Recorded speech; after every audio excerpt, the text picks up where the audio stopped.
여러분 안녕하세요. 얼음공장입니다. 6.17 대책이 나왔고 많은 문의를 받았고 많은 상담을 해드렸고요. 그리고 이거에 대한 영상이나 자료가 지금 시중에 남아 넘치고 있습니다. 모든 걸 한 번에 정리할 수는 없지만 하나의 꼭지를 잡아서 여러분한테 꼭 하고 싶은 얘기는 해야 된다고 생각을 했어요. 지금 제가 꼭 드리고 싶은 말씀이 뭐냐면 지금 만약 주택이 없고 실거주할 집을 고민하고 계시다면 그 무엇보다 전세가에 신경을 써야 된다고 말씀드리고 싶어요. 왜 그러냐면 여러분 6.17 대책을 지금 제가 다시 한번 다 이렇게 알려드릴 수는 없어요. 제 지난 영상이 있기도 하고요. 주요 골자는 어떻게든 수요를 누르는 겁니다. 주택을 사기 어렵게 만들어 놨고 사기를 까다롭게 만들어 놨고 할 때 세금을 많이 물게 만들어 놓고 집을 가지고 있는 것도 버겁게 만들어 놨어요. 잘 짜여졌고요. 굉장히 다양한 아이디어가 동원이 됐고 과감한 시도라고 생각을 합니다. 정부 정책을 짜시는 분들도 고생을 많이 하신 것 같고 늘 노력을 하시는 것 같아요. 문제는 이런 상황이 벌어지면 결국 어떤 일이 일어나는 거냐면 지금까지 집을 가진 사람이 가져가던 돈을 정부에서 가져가는 게 되는 거거든요. 일부를. 그러니까 쌤통이다, 잘 됐다라고 생각하시는 분들은 그 생각이 일부분 맞아요. 문제는 이거예요. 지금 우리가 정의로운 사회라고 생각하는 부분은 어디냐면 이 집으로 돈을 못 벌거나 집으로 사람이 돈을 번 거를 이게 좀 공정하게 임차인이나 나라가 나눠 갖는 구조가 돼야 되는데 지금 이번 대책 그 어디에도 임차인은 들어가 있지 않아요. 그러니까 뭐 아시겠지만 임차법을 바꾸는 거에 대해서 얘기가 많이 나오고 있잖아요. 변하겠죠. 뭐 계약갱신 청구권이나 아니면 5% 상한제나 여러 가지가 나올 수가 있는데요. 그게 나왔을 때 어떤 효과가 있을지는 나중에 제가 따로 말씀을 드리겠습니다. 확실히 말씀드릴 수 있는 건 역사적으로 봤을 때 여러분이 원하는 효과가 나오지 않는다는 거예요. 일단 뭐 기사가 너무 많은데 하나만 이제 볼게요, 같이. 갭투자 대출 규제, 전세가율 끌어올려 중장기 효과 미지수. 이게 뭐냐면 여러분 대출을 못하게 하면 사람들이 집을 안 사야 되는데 지금 보시면 계속 사요. 지금 밖에 나가보세요. 지금 김포에 전화해보시고 파주에 전화해보시고 서울에 전화해보세요. 집 계속 삽니다. 문제는 이거예요. 대출이 안 나오면 어떻게 할까요? 사람들이 포기를 할까요? 여러분 사람들이 집을 사는 걸 포기하는 게 언제인지 전 말씀을 드렸죠. 부동산이 더 이상 오르지 않고 가격이 하락할 거란 그런 분위기가 완전히 꺾이면 완전히 심리적으로 꺾여버리고 부동산 시장에 마이너스가 나면 사람들은 더 이상 집을 사지 않습니다. 제 경험상 그건 확실히 맞습니다. 하지만 집이 돈이 된다. 집을 가지고 있어야 밀려나지 않는다. 집을 가지고 있으면 돈이 된다는 생각을 하는 이상 사람들은 수단을 바꿀 뿐 그리고 얻는 이득의 수익률을 바꿀 뿐 집을 계속 삽니다. 인간의 본성이에요. 대출이 막혔어요. 대출을 끼고 사던 집을 더 이상 살 수 없게 됐을 때 어떻게 할까요? 전세를 끼고 살라고 해요. 문제는 이거예요. 전세가 귀하거나 전세가 널려 있으면 사람들이 전세를 끼고 집을 못 사거든요, 여러분. 그렇잖아요. 10억짜리 집을 사는데 전세가 5억 원이에요. 근데 5억 원짜리 전세 물건이 널려서 임차인분들이 자유롭게 고를 수가 있어서 5억 하던 전세가 4억, 3억 뚝뚝 떨어져요. 그럼 집을 사요, 못 사요? 못 삽니다. 쉽게 못 사요. 그래서 지금 시장이 어떻게 되고 있는지 아세요? 전세가가 5억, 4억, 3억이 아니라 5억, 6억, 7억으로 올라가고 있어요. 왜 이럴까요? 이제는 집을 사자 말자, 집으로 돈 벌었다, 돈 잃었다 이런 얘기 안 할게요. 그냥 전세가 얘기해요, 우리. 전세가. 전세가 왜 오릅니까, 여러분? 여러분 이 생각하실 수도 있죠. 집주인들이 돼지라서 그렇다. 집주인들이 탐욕이 심해서 전세가를 올리는 거다. 자, 여러분 저번에 제가 빵집으로 설명을 드렸는데요. ABC 빵집이 있는데 빵값을 혼자 올리면 어떻게 된다? 빵이 안 팔린다. 자유시장 경제는 가격으로 승부하는 거예요. 여러분 현대차가 갑자기 벤츠차보다 가격을 올려버렸어요.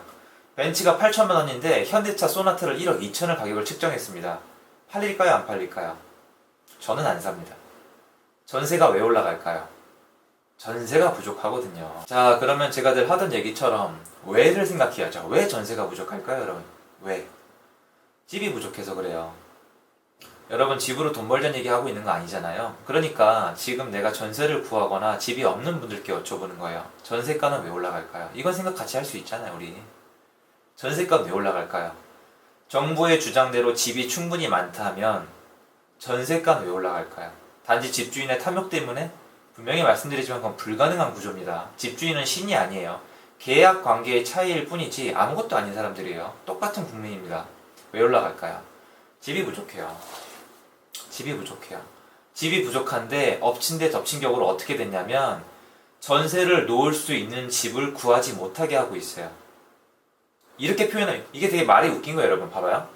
투자를 위해 산 집. 나쁘죠? 나쁘잖아요, 여러분. 실거주를 하기 위해 산 집. 좋잖아요. 근데 우리 전세 월세 살고 계신 분들은, 저 지금 여기 월세예요. 어떤 집? 앞에 우리가 나쁘다고 생각하는 집에 살고 계신 거예요. 자, 투자를 위해 산 집, 세를 놓을 거예요. 이건 지금 나쁘다. 정부에서 무조건 나쁘다고 빨간 줄 그었어요. 갭 투자, 갭 투기, 뭐 탐욕꾼들. B, 실거주를 하기 위해 집을 샀다. 이거는 뭐 터치 안 하잖아요. 근데 우린 어디 살고 있다? A에 살고 있다. 정부는 어딜 때려잡고 있다? A를 때려잡고 있다는 거예요. 그럼 어떻게 하면 되겠어요? 이렇게 안 하는 거예요. 더 이상. 이렇게 안 하는 거예요. 정부에서 하지 말라니까. 그럼 어떻게 됩니까? 전세가 부족해지는 거예요. 거기에 이제 이런 것들이 더해지고 있는 거예요. 대출을 못하게 하니까 전세가 지금 부족한데 어떻게 하겠어요? 집을 사면서 전세가를 세게 부르는 거예요. 인테리어 해줄게, 4년 계약 해줄게 조건을 걸면서요. 나쁠 수도 있다는 거 알아요. 이런 게 안 통하려면 사람들이 전세가 많이 넘쳐서 이런 걸 계약 안 하면 되거든요. 전세가 부족하니까 선택을 할 수밖에 없단 말이에요. 또 기사를 볼까요, 여러분? 보세요. 전세 보증금 승계주택 매수 비용 보이시죠? 서울이랑 강남구 쭉 올라가죠. 전세 보증금을 승계했다는 건 뭐냐면 대출이 안 나오니까 전세를 이렇게 승계하는 거예요. 그리고 대부분이 다시 올려요, 이 가격을. 왜 올라갈 수 있죠? 전세가 부족하니까. 여러분, 다 연결된 거예요. 전세가 부족하기 때문에 지금 이것들이 가능한 거예요. 전세가 부족하지 않다면 승계를 매수해서 전세가를 올리거나 갭 투자할 때 더 편하게 하려고 전세가를 올리는 건 불가능합니다. 자, 갭 투자 차단 주력한 6.17 부동산 대책 봤죠? 맞잖아요. 규제 지역 확대하고 대출 강화하고 실거래가 조사하고. 근데 뭐가 문제죠, 여러분?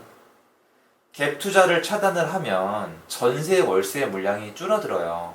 그러면 어떤 부작용이 생겨난다? 또 다른 갭 투자의 유형이 생겨나고, 그리고 대출이 낀 물건이 잘 팔리게 된다고요. 이게 악순환이 돌아가는 거예요. 그리고 이제 아파트 전세가율이 이렇게 올라가기 시작하는 거죠. 점점. 지금 보시면 낮아져 있어요. 아파트 전세가율 추이율이 2020년 1월부터 5월까지 전세가율은 조금씩 내려가고 있어요. 근데 문제는 뭐냐면 다시 이렇게 돌아섰다는 거예요. 상승세로. 보세요. 잘 잡히고 있었잖아요. 전세가율이 떨어지고 있었단 말이에요. 왜냐면 이때는 집을 자유롭게, 여러분 2017년 6월부터 그러니까 지금 2020년 5월까지면 어떤 기간이에요? 안 좋은 기간이에요. 인정할게요. 투자 많이 한 기간입니다. 네. 나쁜 사람들 많이, 그러니까 투기꾼들 모여서 투자 많이 한 기간이에요. 그런데 전세가율을 보세요. 물론 집값이 올라서도 있지만 전세는 그나마 그럭저럭 안정이 돼 있었어요. 이제 어떻게 될까요? 다시 상승세로 돌아섭니다. 전세가는 계속 올라갈 거예요. 자, 여러분 보세요. 강남 서초 재건축 2주까지 해야 돼요, 이제. 근데 문제는 이거죠. 재건축 아파트에 살고 있던 분들이 이 전세값으로 갈 수 있는 데가 있을까요? 여러분 예전에 개포동 있죠? 개포동 거기 이제 이주민 분들 개포동 강남구로 갔을까요? 서울로 갔을까요? 아니요. 일산, 고양, 저기 시흥, 안산 이쪽으로 가셨어요. 가서 많이 물어봤거든요. 왜? 그때 전세가 1년밖에 안 했거든요. 2주까지 해야 돼요, 이제. 그 중에 또 뭐가 있어요? 청약 대기. 3기 신도시 받아야 되니까 이분들은 또 집을 안 사고, 집을 사면 청약을 못 받잖아요. 또 전세로 산단 말이에요. 여러분 보세요. 전세를 놓을 수 있는 집 투자 못하게 하죠. 맞죠? 투자 못하게 하죠. 요번에 한 번 더 눌렀죠. 그 와중에 지금 3기 신도시 때문에 청약 대기 수요 생겼죠. 그리고 이주하는 사람들 이주 수요. 이주하실 때 또 전세 구해야 될 거 아니에요. 또 전세 구해야죠. 그럼 여러분이 이번 규제를 봤을 때 공급까지 부족하단 말이에요. 이게 세 가지가 공급 부족 때문에 생기는 거거든요. 그러면 어떻게 될 거라고 생각하세요? 여러분이 살고 있는 지금 집에 소중한 보금자리인 전세 월세가 가만히 있을까요? 임대인이 혹시 임대사업자를 내서 5% 상한제를 혹시 믿고 계신 거예요? 그럴 수도 있어요. 문제는 이거예요. 그런 집이 몇 개나 될까요? 그렇게 많지 않아요, 여러분. 그렇게 많지 않고 그분들도 법에 따라서 영원히는 아니에요. 바꿀 수가 있단 말이에요. 월세로 돌릴 수도 있고. 그래서 지금 여러분 본인이 지금 전세로 거주하고 있거나 내 집 마련 아직 못했다면 제가 봤을 때는 내 집 마련을 하는 게 좋고, 이건 여담이지만 이번 규제를 통해서 저는 사실 많은 분들이 지금 제일 반사이익을 많이 본 데가 뭐 파주랑 김포라고 얘기하는데 제 생각은 달라요. 제 생각에 반사이익이 가장 큰 곳은 지금 서울입니다. 서울이에요. 서울만 상대적으로 사기가 어려웠는데 다 같이 어려워졌기 때문에 선택할 때 그나마 예전처럼 다시 편해지기 시작했어요. 이건 말장난이 아니에요. 한번 두고 보세요. 그 와중에 서울 전셋값이 오르고 있어요. 대출 규제했죠. 하지만 전셋값은 오르고 있어요. 집을 살 방법이 있을까요? 없을까요? 있습니다. 그래서 여러분 실거주가 고민이시라면 전세가가 앞으로 오를 거라는 건 알고 대비하셨으면 좋겠어요. 그래서 능력이 되신다면 내 집 마련할 용기를 요번에 내보셨으면 좋겠어요. 투자하는 뜻 아니고요. 제 말을 꼭 안 들으셔도 상관없어요. 하지만 여러분 전세가가 계속 오를 거를 상상해 보세요. 여러분 보세요. 우리 집주인이 내 오른 전세가를 계속 가져가요. 근데 집값도 올라요. 근데 나는 계속 무주택자예요. 기분이 좋으시겠어요? 지난 몇 년 동안 당하셨잖아요. 또 반복되게 하실 거예요.